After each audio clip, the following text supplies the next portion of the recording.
Olá para você que chegou até o canal. Eu sou o João Pedro, sou psicólogo, tenho um mestrado em psicologia e já estou aí como professor na graduação, na pós-graduação e estou começando esse canal aqui para ter algumas trocas sobre psicologia, antropologia, psicanálise.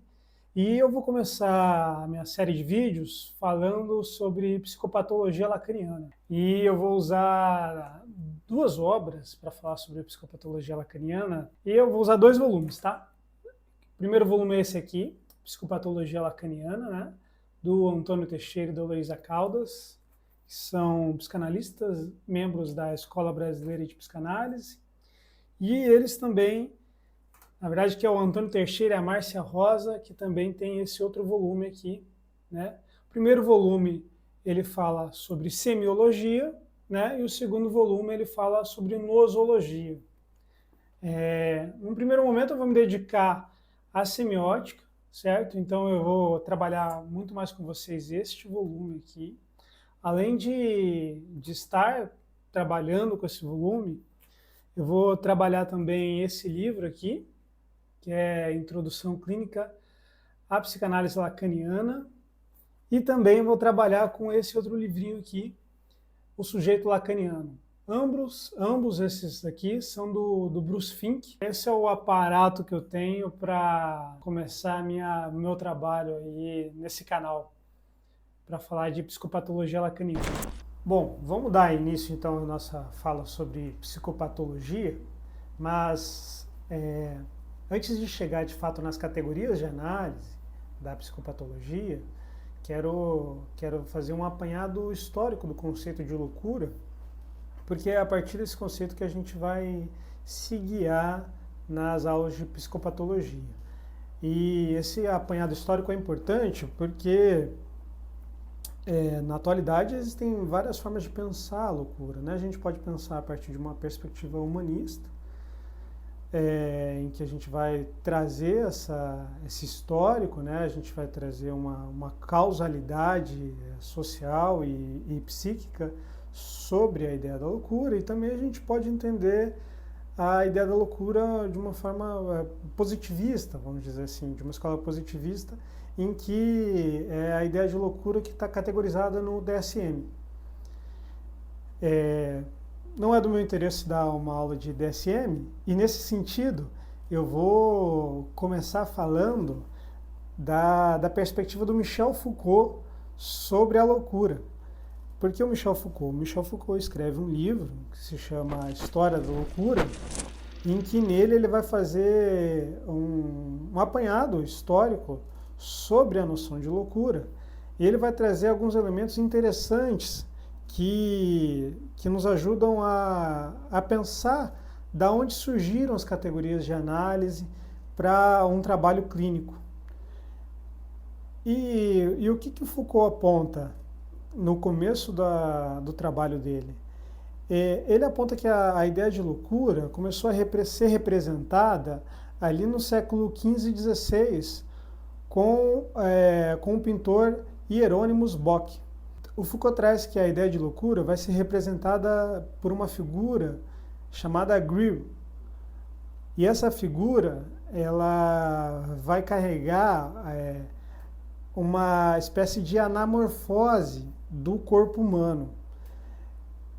O Foucault faz a seguinte análise, ele traz que, como nessa época não havia um discurso que pudesse sustentar ou dar uma certa vazão à ideia de loucura, os sujeitos conseguiam dar vazão à ideia de loucura a partir de representações, que é o que o Bock faz nas suas obras.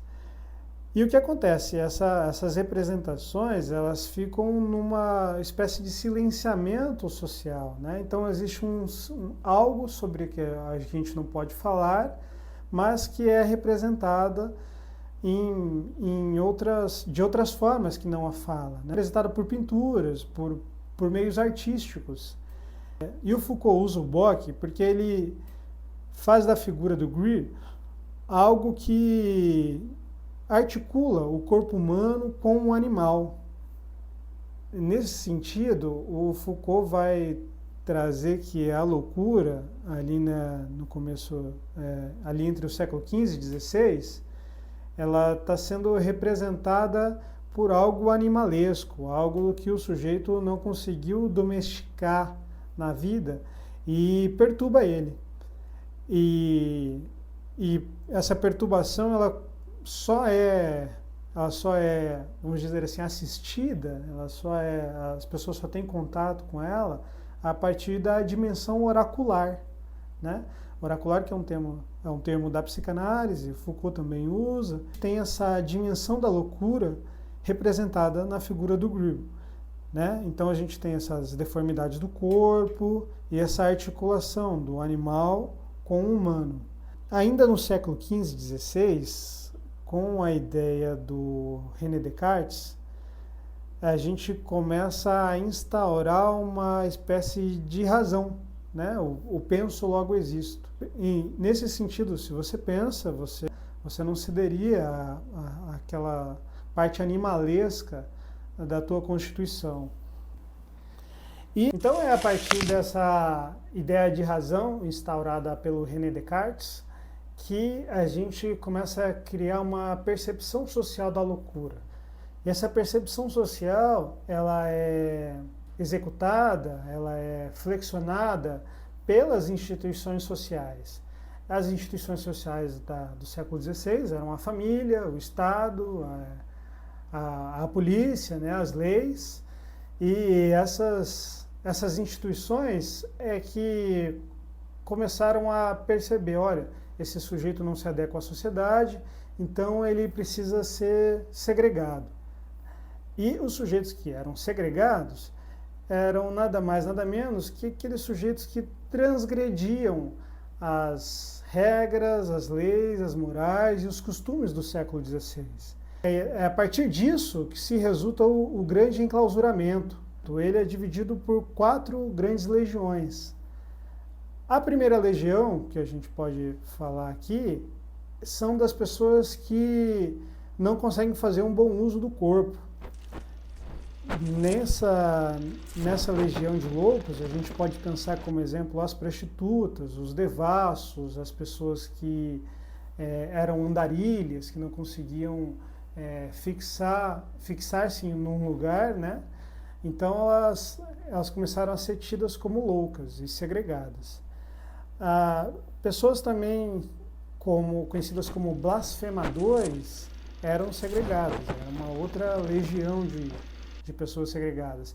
Essa legião tinha como ideia as pessoas que transgrediam o que era sagrado no século XVI.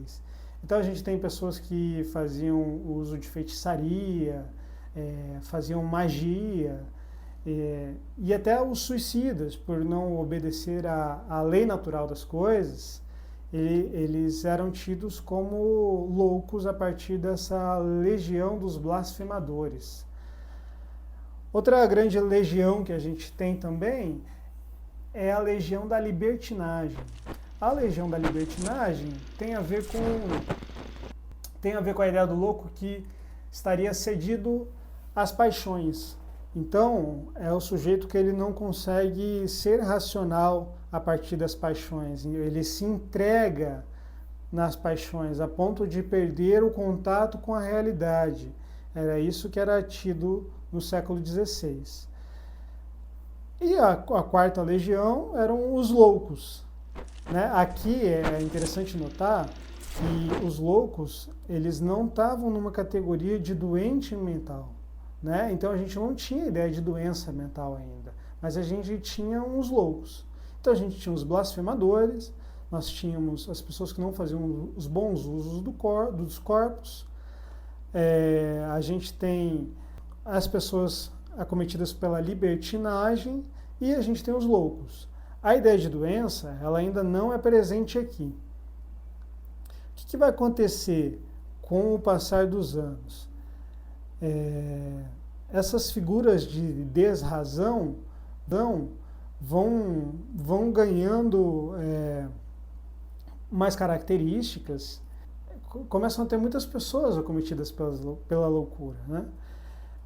E no século XVIII, começou um certo entendimento de que aquilo ali não estava sendo bom para a sociedade, no sentido em que estavam sendo enclausuradas pessoas que poderiam ser úteis, no sentido da mão de obra, no sentido do trabalho. Então, com o capitalismo, é que a gente vai começar a pensar essas pessoas não a partir dessas 4 legiões do grande enclausuramento, mas vai se instaurar uma espécie de pobres válidos e pobres doentes. Os pobres doentes, eles eram tidos como pessoas que não conseguiam ter uma produção da vida material, ou seja, elas não conseguiam trabalhar, enquanto os pobres válidos, por mais acometidos que eles fossem pela ideia de desrazão, eles conseguiam fazer a produção da vida material. É a partir desse acontecimento que o capitalismo começa a proporcionar na sociedade que a gente começa a pensar a ideia de manicômio. Então é aí que começa a surgir a noção de doença mental. Por quê?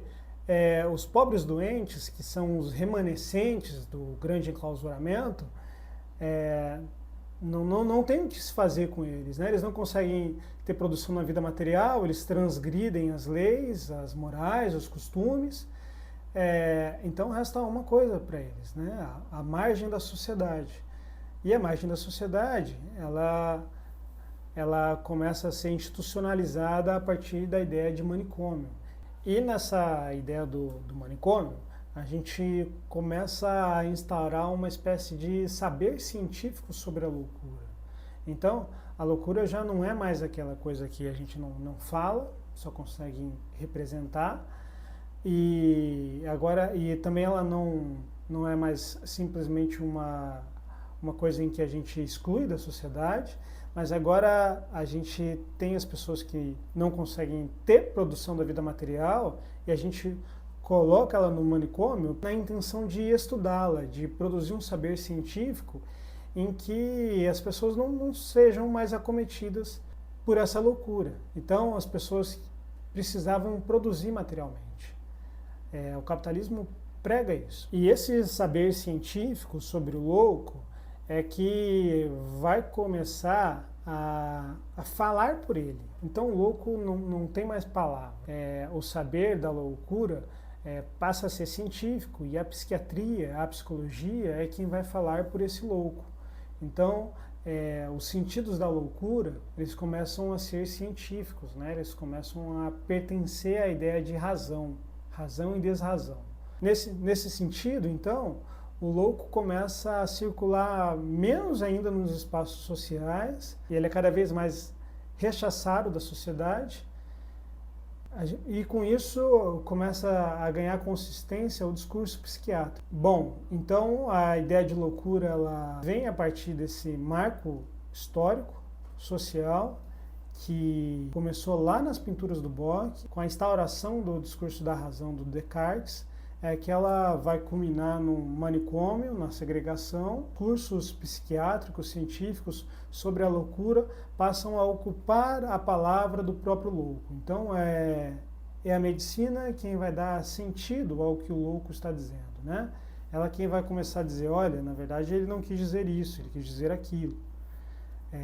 Então o louco que tinha uma certa humanidade por carregar uma espécie de saber, ele passa a perder com o estatuto de doente mental, uma vez em que ele não tem mais a palavra, ele não comporta mais o saber, mas quem comporta o saber é a própria psiquiatria, é a medicina. Bom, então isso serve como base para a gente começar a pensar a psicopatologia. E na próxima aula eu vou trazer a ideia do louco como objeto e do objeto do louco. A gente vai começar a pensar essa sutil diferença para pensar qual é a incidência do discurso da medicina na tomada de palavra do louco. É isso, eu aguardo você no próximo vídeo e até mais.